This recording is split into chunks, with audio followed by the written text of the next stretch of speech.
A History of Godzilla, coming full circle with Godzilla vs. Kong by Daniel Choi.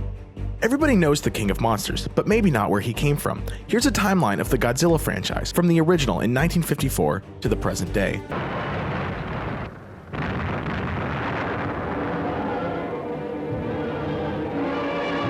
With the official existence of things like Dark Horse's 1993 one-shot comic Godzilla vs. Barkley, based on the 1992 Nike commercial in which NBA star Charles Barkley dunks on Godzilla in downtown Tokyo, it's admittedly hard to take the character seriously. In fact, few took it seriously from the very start. Originally conceptualized by a Toho producer who wanted to capitalize on the success of The Beast from 20,000 Fathoms and King Kong, whose 1952 re-release was so successful that the film was named Time Magazine's Movie of the Year, several directors would pass on the original 1954 Godzilla because they felt the idea was stupid. Ishirō Honda, who had served in the Japanese military during World War II, took it seriously. Audiences today are familiar with the slew of kid-friendly B-movie Godzilla flicks in which a guy in a stiff rubber suit topples a miniature pagoda and grapples with another guy in a stiff rubber suit. But the original Godzilla was different.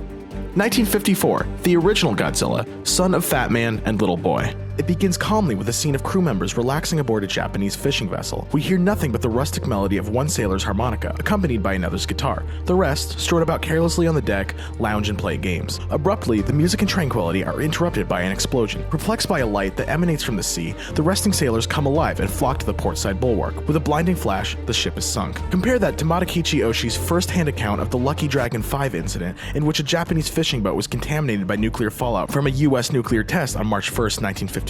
A yellow flash poured through the porthole. Wondering what had happened, I jumped from the bunk near the door, ran out on the deck, and was astonished. Bridge, sky, and sea burst into view, painted in flaming sunset colors. At first, we don't see the monster. Instead, like Jaws, we follow the scrambling survivors who attempt to make sense of it. When we see it, there's nothing campy about its destructive power. What immediately set it apart from predecessors like King Kong and the dinosaur from The Beast from 20,000 Fathoms was that bullets have no effect. This was not a monster that could be defeated. More than that, it takes on a mournful, documentary tone, as we witness the aftermath of the attacks. Wounded civilians line the halls in overcrowded hospitals, and children look upon their deceased parents. In one shot, a woman clutches her 3 young children as the city burns around her. "We're going to join Daddy," she wails. "We'll be where Daddy is soon." In this way, Godzilla famously represented nuclear holocaust. Director Honda would say that he took the characteristics of an atomic bomb and applied them to Godzilla, modeling its attacks on Tokyo after the bombings of Hiroshima and Nagasaki, which had occurred only 9 years prior. The usage of the rubber suit, later known as suitmation, lampooned in later times for its unrealistic corniness, also debuts here. Special effects director E.G. Tsuburaya originally wanted to use stop motion, like King Kong and the Beast from 20,000 Fathoms, but realized that it would take several years to complete with Toho's existing resources. Especially for its time, the original rubber suit looks great,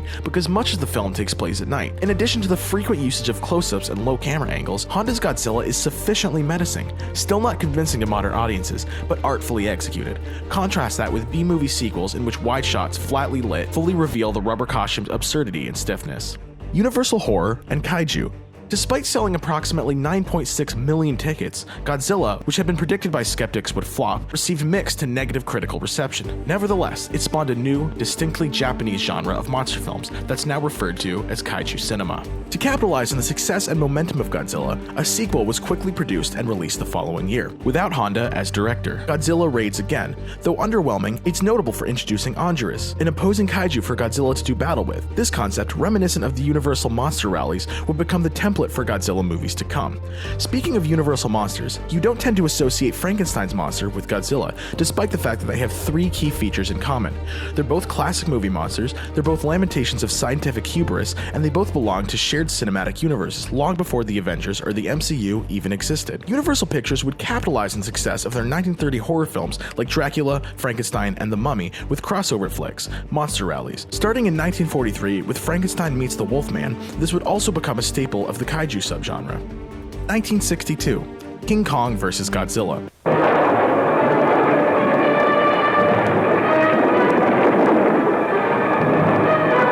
Eventually, King Kong animator Willis O'Brien would pitch a proposed treatment for a new feature, King Kong Meets Frankenstein. Deemed too expensive to produce with stop-motion animation, it was eventually picked up by Toho, who replaced Frankenstein's monster with Godzilla. The fact that Kong draws power from electricity in the finished King Kong vs. Godzilla hints at its lost development. Frankenstein's monster would later return as a bona fide kaiju in Toho's 1965 Frankenstein Conquers the World, and Kong would later appear in Toho's 1967 King Kong Escapes. Bear in mind that at the time, Godzilla was far from the franchise that it is today. It had been 7 years since the original trilogy, and King Kong, particularly popular in Japan, was considered the bigger box office draw. Godzilla himself had also yet to be portrayed as an anti-hero or protagonist, as he would often later be, and so King Kong received first billing. Released in Japan on August 11, 1962, King Kong vs. Godzilla holds the record for the most attended Godzilla film in Japan to date, selling 1.2 million tickets during its initial theatrical run. Ishirō Honda would return to direct, and, in stark contrast to the original single-minded nuclear overtones,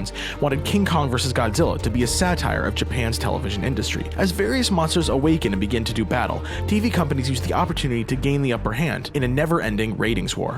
1954 to 1975, the Showa Era, establishing the shared universe. 40 stories. The success of King Kong vs. Godzilla prompted Toho to begin producing Godzilla films regularly, almost annually, until 1975. Named after the emperor known posthumously as Showa, in life Hirohito, the Showa Era encompasses all the Godzilla films, beginning with the 1954 original and ending with Terror of Mechagodzilla in 1975, after which the series would take a 9-year hiatus. All of Godzilla's most iconic recurring adversaries and occasional allies would be established in the films of this era, including Mothra, Ghidorah, Rodan, Gigan, and Mechagodzilla. Of note is that Mothra and Rodan had actually debuted in films of their own, also produced by Toho, establishing an informal kaiju cinematic universe that echoed that of Universal Horror. Godzilla also began to take on more of an anti-hero role, playfully defending the Earth from cosmic foes. Godzilla Raids Again had introduced the concept of Godzilla fighting another kaiju, but it was really King Kong vs. Godzilla that set the tone for the Showa series. Aside from establishing the blank versus blank title template, it was specifically oriented towards children, moving away from the original film's serious tones. That's exemplified by Manila, Godzilla's son and the Scrappy-Doo of the franchise. Budgets got tighter, effects got lazier, and Godzilla began engaging in outright slapstick with his supposed adversaries. These are the campiest of the Godzilla films, exactly what you'd imagine when you think of the cheap rubber suit, but they're fun to watch. Standout moments include Godzilla jumping for joy and Invasion of Astro Monster, and Godzilla's dropkick in Godzilla vs. Megalon. It's worth noting here that the Showa Godzilla films were all released theatrically in the United States, horribly dubbed and re-edited for American audiences. The 1954 original, for instance, was named Godzilla, King of the Monsters, and starred Raymond Burr as Steve Martin, an American reporter who narrates the story. While the American localization of Godzilla Raids Again was called Gigantus the Fire Monster, in an attempt to create an entirely different film around the original's existing footage. 1984 to 1995, the Hisai Era. For the series' 30th anniversary, Godzilla would return in the aptly named The Return of Godzilla, released in 1984 and the last entry until 2000 to be released theatrically in the United States. Ignoring everything that happened in the Showa series, The Return of Godzilla served as a reboot and direct sequel to the 1954 original. It returned to a more serious tone with nuclear contemplations, but it was only moderately received, failing to generate as much revenue as Toho had hoped. Whereas the original had resonated with fresh memories of nukes and war, audiences of the 80s were already beginning to forget.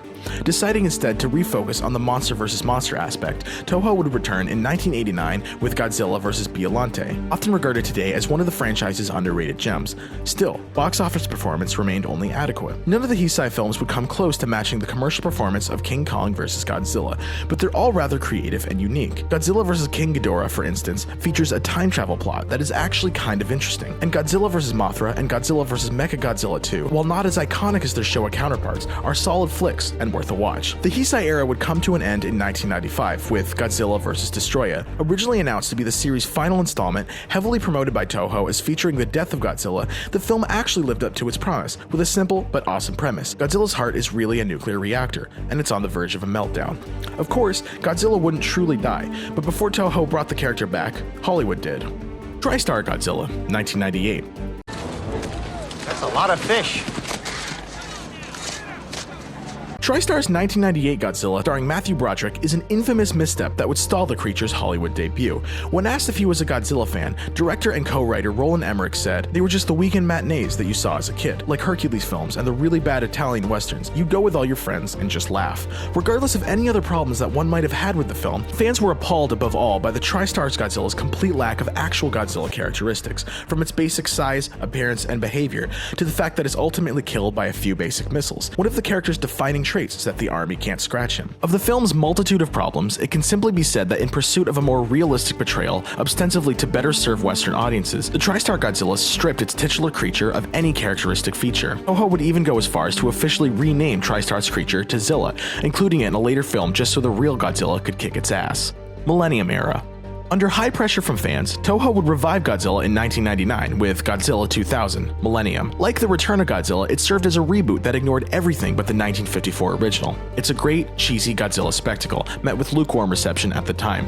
The next 3 Godzilla films of the Millennium Era would also be standalone reboots, acting like a sort of Godzilla anthology series. Godzilla Tokyo SOS would break the trend and serve as a direct sequel to Godzilla against Mechagodzilla, forming a trilogy with the final Millennium installment, Godzilla Final Wars, released on Godzilla's 50th anniversary in 2004. Filled to the brim with familiar kaiju adversary, it's worth a watch for the spectacle alone. It should also be quickly noted that Toho was still producing Godzilla films with suitmation, though CGI had begun to be used in the Hisai Era for various special effects, including Godzilla's iconic atomic breath. TriStar's Godzilla was the first to fully render its monster with CGI, and the films of the Millennium Era would be the last to use suitmation. Following Final Wars, Toho declared that they would not produce a new Godzilla movie for 10 years, demolishing the water stage on its lot used in previous films to shoot water scenes, presumably a testament to their sincerity. Legendary and the Riwa Era. Godzilla in the modern age. All right, let's make this quick. Like clockwork, he returned to 2014. Godzilla, this time produced by Legendary Pictures and directed by Gareth Edwards, a newcomer who debuted directorially only 4 years earlier with Monsters, starring Avengers Age of Ultron co-stars Aaron Taylor Johnson and Elizabeth Olsen alongside Bryan Cranston and Ken Watanabe. Legendary's Godzilla proved not only to be commercially successful, but to please critics, fans, and Japanese audiences alike. For the first time, this was a reboot that didn't act like a sequel to the original. Instead of creating its own mythos, they do, however, pay homage by explaining that the 1954 nuclear tests at Bikini Atoll were actually attempts to destroy Godzilla with nukes. Its success would motivate Toho to reboot their own franchise, and in 2016 they would release Shin Godzilla, New Godzilla, also a fresh reboot with no relation to the original. Critically acclaimed by Japanese critics, it more than tripled the first weekend's gross of Final Wars, ultimately becoming the highest grossing live-action Japanese film of 2016. Comprising the rest of the ongoing Riwa Era is the Netflix anime trilogy, which follows a group of human refugees who attempt to recolonize Earth nearly 20,000 years after they were driven out by Godzilla. Of course, he's still there, bigger and badder than before. The Legendary Monsterverse. This is our only chance. Not only did the success of Legendary's Godzilla inspire Shin Godzilla, it also formed the launchpad for Legendary's new shared cinematic universe, officially dubbed the Monsterverse, which includes Godzilla, Kong Skull Island, Godzilla King of the Monsters, and Godzilla vs. Kong. This time, Godzilla gets top billing. In terms of the franchise's future, Toho's chief Godzilla officer Kenji Oda stated, "After 2021, we're thinking of a potential strategy that releases Godzilla movies interrupted at a rate of every 2 years, although there's a preference for a yearly pace as well. The future of the series and its forwarding developments are very conscious of the method of shared universe. Godzilla, Mothra, King Ghidorah, etc. could all share a single worldview, much like a Marvel movie where Iron Man and Hulk can cross over with each other. It's said that each movie can be a possible film production where any one of them could lead a film of their own as the titular character. Of course, without taking cues from the MCU, Toho had already achieved exactly that throughout the 60s and 70s with their kaiju universe. What's ultimately concerning, however, is the fact that nobody has successfully replicated the MCU's success, aside from the obvious comparison to the DCEU. Look at Universal's Dark Universe, the attempted franchise and revival of classic monsters that died with the first and only film, The Mummy. In regards to his philosophy behind 2014's Godzilla, director Gareth Edwards would say, "I want a story that begins and ends, and you leave on a high. That's all we cared about when we were making this, just this film. If this film is good, the others can come, but let's just pay attention to this and not get sidetracked by other things." It stands out in contrast to a producing philosophy that has plagued the would-be MCU imitators, apparent in films like Justice League, focusing on establishing a shared universe, characters, and future plotlines more than on the film itself. For Edwards, the result of his focused dedication was a film that sparked the current era of Godzilla.